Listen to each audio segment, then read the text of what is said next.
देखो, समय समय पे ना धरती पे भगवान आते हैं, बहुत अच्छे से लीला करते हैं, अपना रोल अदा करते हैं, एक्टिंग करते हैं और यहाँ से चले जाते हैं। और जाते जाते हमें क्या शिक्षा देते हैं, जीवन में कैसे आगे बढ़ना है और अपने लाइफ का कंट्रोल कैसे अपने हाथ में रखना है। आप देखो, माँ सीता जो थी ना, जब लंका से आई, हाँ, जब रावण उनको उठा के ले गया, वो लंका से आई, उनकी अग्नि परीक्षा हुई, अयोध्या लौटी, श्री राम के साथ गद्दी पे बैठी। उसके बाद धोबी ने अपशब्द बोल दिया, इससे बड़ा ही उनके मन को आघात हुआ पहुंचा और वो कहाँ चली गई, वन में चली गई। जब वो वन में जा रही थी तो श्री राम ने भी बिल्कुल उनको नहीं रोका, जबकि श्री राम को पता था कि जो मेरी पत्नी है, मेरी धर्म पत्नी, हाँ, सीता है, वो पूर्ण रूप से पवित्र है, पूर्ण रूप से मेरे प्रति समर्पित है, लेकिन फिर भी उनको जाने दिया। हाँ, वो वन में चली गई, फिर बहुत अच्छा से 2 पुत्रों को जन्म दी, लौ कुश को शिक्षा और संस्कार दिया। फिर यही लौ कुश जो है आगे चल करके अयोध्या आए, हाँ, फिर गद्दी पे बैठे। अब देखो, श्री राम ने क्यों जाने दिया, क्योंकि अगर वो माँ सीता को रोक लेती या राजा थे चाहते तो उस धोबी को भी सजा दे सकते थे। लेकिन होता क्या उस केस में कि बहुत सी गंदगी जो थी ना फिर से समाज में फैलना शुरू हो जाती, तो उन्होंने चुपचाप माँ सीता को जाने दिया, या माँ सीता स्वयं ही स्वेच्छा से चली गई कि राजधर्म के नाते मुझे यहाँ से चले जाना चाहिए। ठीक है, आगे चलो। उसके बाद आया द्वापर युग।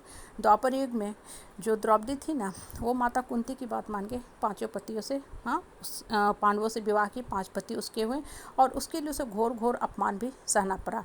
फिर उसको 5 पुत्र हुए। अब देखो, युद्ध भूमि में अश्वत्थामा ने ना उसके 5 पुत्रों का गला काट दिया, ठीक है, मार के ख़त्म कर दिया।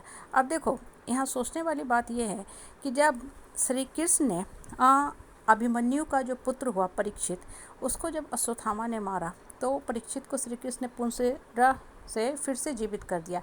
तो श्री कृष्ण ने द्रौपदी के भी 5 पुत्रों को जीवित कर सकते थे। श्री कृष्ण तो भगवान है भाई, सब कुछ हैं, सब पूरा उनके पास ब्रह्मांड की शक्ति उनके हाथ में है, लेकिन क्यों नहीं द्रौपदी के 5 पुत्रों में से किसी एक पुत्र को भी जीवित किया, क्यों छोड़ दिया।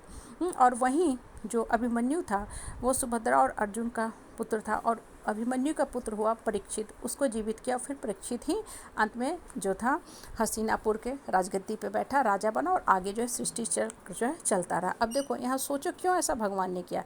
देखो, भगवान क्या शिक्षा देते हैं कि जो समाज में जो होती है ना गंदगी को वहीं रोकना पड़ता है। जो द्रौपदी थी उसके पास 5 पति तो हो गए, उसने माता कुंती की बात का मान सम्मान रखा, शादी तो कर दिया, लेकिन वो सरासर गलत था। इसलिए आगे ये चीज़ न चले तो उस चीज़ को वहीं ख़त्म कर दिया कि 5 पति थी तो उसको 5 पुत्र हुए। तो अगर उसका कोई भी पुत्र गद्दे पे बैठता तो वो जो थी ना गंदी, जो समाज में जो गाली चल रही थी, अब सब चल रहे थे, वो चलते रहते। तो भगवान ने उसको देन और देर वहीं ख़त्म कर दिया।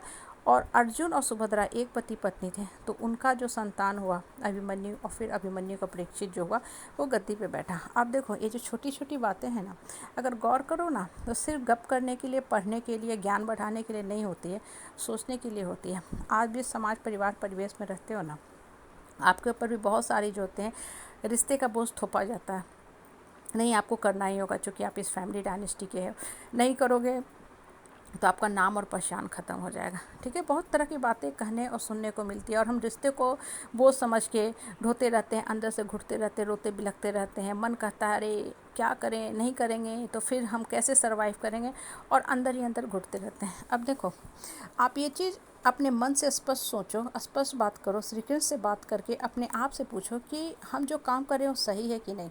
ठीक है, द्रौपदी ने माता कुंती की तो बात मान ली, ठीक है, मान सम्मान रख लिया, लेकिन ताउम्र उसको सिर्फ और सिर्फ गालियाँ ही गालियाँ, अपमान ही अपमान झेलना पड़ा। आज भी द्रौपदी को नाम जो होता है बड़ा ही गलत ढंग से लिया जाता है हमारे समाज में। ठीक है, तो जब भी रिश्ते के आड़ में आपको कोई कहता है ना कि देखो ऐसा होता था या ऐसा होना चाहिए, आप एक बार ज़रूर सोचो कि क्या सही है क्या गलत है, और अपने मन की शक्ति से पूछो, तर्क की तराजू पे तौलो, अपने ज्ञान, बुद्धि, विवेक, विस्डम, नॉलेज को खोलो और फिर डिसाइड करो कि हाँ ये चीज़ सही है तो हम करेंगे, नहीं सही है तो हम बिल्कुल ही नहीं करेंगे। लोगों को खुश करने के लिए लोगों के दबाव में आके, प्रेशर में आके किसी भी चीज़ को मत एक्सेप्ट करना, नहीं तो होता क्या है कि ऐसा ही इंसान घुटता, मरता, पड़ता, सड़ता रहता है, क्योंकि मन उसको हमेशा कोसता रहता है कि तुम्हारे साथ गलत हो रहा है, दुर्व्यवहार हो रहा है, या तुमको गलत काम करने के लिए फोर्स किया जा रहा है, प्रेरित किया जा रहा है, इस काम को मत करो, नहीं तो तुम हमेशा दुखी रहोगे और लोगों की जो है ताना है, गलत बातें हैं, सुनते रहे होगे। इसलिए खुले शब्द में बोलो, स्पष्ट शब्द में बोलो, अपने जीने का हक लो कि नहीं ये गलत है, इस चीज़ को हम नहीं एक्सेप्ट करेंगे, हम अपने मन की सुनेंगे। मेरे मन में श्री कृष्ण बैठे हैं, वो मुझे गाइड कर रहे हैं, हम उनकी बात सुन के जीवन चलाएंगे।